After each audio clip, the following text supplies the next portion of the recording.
Hey guys, welcome to Guns and Guitars again. In this video you can tell I've been watching Scott Grove on Groovy DJs and groovymusic.com again, and I've bought a Wilkinson Roller Bridge, and I'm going to put this on my Les Paul clone and see if that has any improvement on tone. The guitar actually does stay in tune pretty well now. I have locking tuners on the guitar, so that seemed to help a lot as far as tuning goes. It still changes a little bit with the weather, humidity, because it's wood, but other than that, it pretty much stays in tune, and I can pick it up after a day or two and check it, and it'll still be in tune.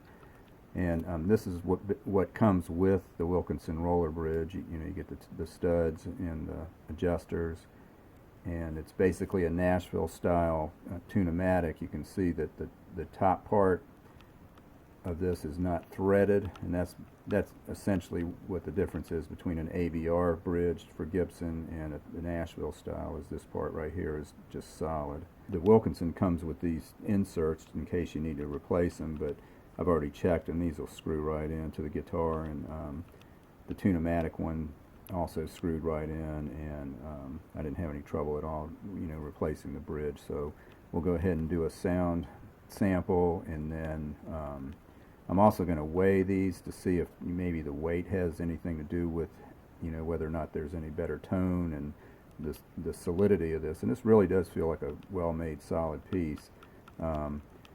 Has any effect on tone? I don't know if it will. And on this guitar, I'm always trying to get rid of that kind of jangly sound that comes with, I guess, all of the Les Pauls that have the Tune-O-Matic bridge, and we'll see what we can do with this. Alright, this is the Tone Pros locking bridge. I just want to show you what this looks like.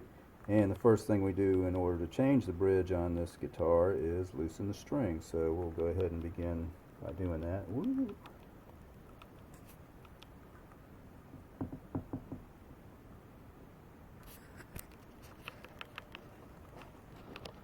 Okay, now that I've loosened the strings, what I'm going to do is just kind of lift them out of the way and see if I can't get that stop tail piece off. I might need to loosen them a little bit more.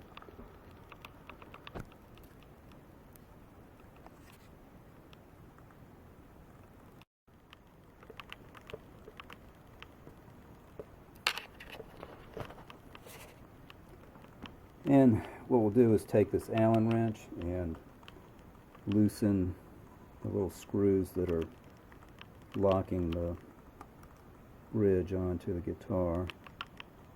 And just insert them down here, and left is loose, right is tight.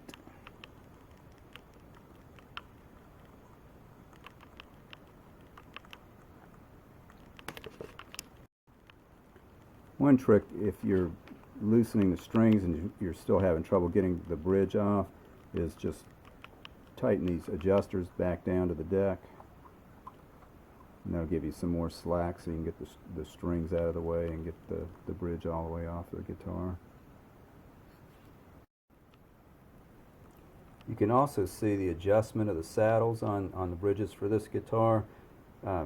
You're roughly going to have that same kind of setup on pretty much any guitar because of the intonation. And what I've done is roughed in the roller saddles on the Wilkinson bridge, and that way hopefully I'll have a kind of a close starting point when I have to do the setup on the guitar again. I'm going to go ahead and do a full setup on this guitar again because I'm not sure about how high the Wilkinson rollers are versus the saddles on the Tone Pros bridge, so it's kind of a foregone conclusion you're going to have to do a full setup. Next, what I'm going to do is remove the posts.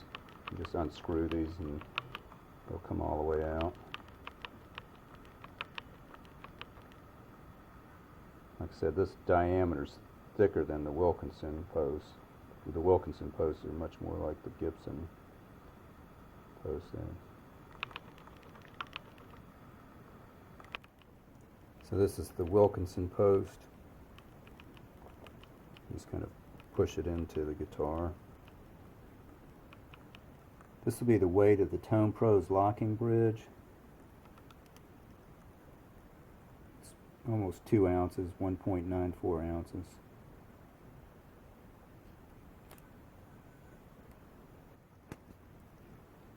This is the weight of the stock bridge that came with the guitar. It has that spring and kind of rattly.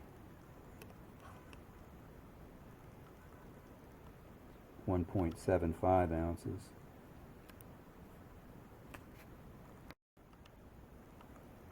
This is the weight of the Wilkinson Roller Bridge. And you can see it's 2.63 ounces. It's definitely the heaviest of the 3 bridges.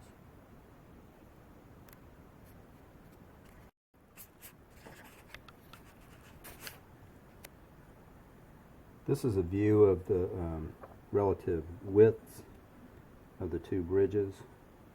It's the Tone Pros and then the Wilkinsons on the bottom. You can see the Wilkinson's considerably wider and has adjustments on both sides and locks from both sides. So I don't think it may be something that I have to fiddle with for a while, and I'm sure there's tons of adjustability for intonation. And again, what I've done is kind of roughed in the way the saddles are set, kind of match what was done on the Tone Pro, so that I'm at least fairly close or in the neighborhood on intonation when I go to set up the guitar again. This is with the Wilkinson bridge installed and finally intonated. It did take me about, I don't know, a couple hours to get it done. I'll talk more about that in a minute.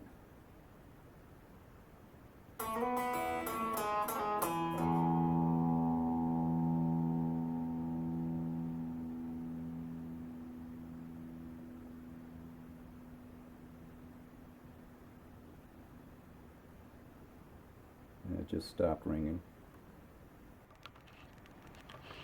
Okay, some thoughts and information about the Wilkinson Roller Bridge. It was under $20 from eBay, and you really can't beat the price for a locking bridge for a Les Paul style guitar, a single cut guitar. The biggest thing that is negative on this thing is the setup. It just took forever to do. Even if you don't have any experience on a normal Tune-O-Matic bridge on a Les Paul, it shouldn't even take you more than an hour, probably a half an hour, to get set up and intonated correctly. Just watching a couple videos on YouTube, you can learn how to do it. For somebody experienced, you're looking at just literally 20 minutes at the most. Same thing on a Stratocaster style bridge with all the adjustable saddles. And then on a PRS, I just have SE models with the stop tail. Those literally take 5 minutes at the most to get set up. So this thing took forever, so that is a definite negative. What I will say is the tone on this is definitely improved. I mean, I just hear it. I don't know if it will come through on this camera's microphone or not, but there's a definite better tone to the bridge. I don't know if it's the fact that it's got more mass, or if it's the rollers themselves on the strings, the way the strings sit on those, and they have a little bit more contact going back from the back. I don't know, but it definitely sounds better to me. Pro's bridge was very easy to install, very easy to set up, and work fine. It's just it actually cost, I think, about $60 by the time I got it shipped to my house, so it was a lot more expensive than the Wilkinson Roller Bridge. And like I said, the Wilkinson Roller Bridge definitely sounds better on the guitar. As far as string breakage goes, I never really had any trouble with my strings breaking on Tune-O-Matic bridges, and I've had this one for 10 years and never broke a string at the bridge. I do sometimes break them up at the tuners.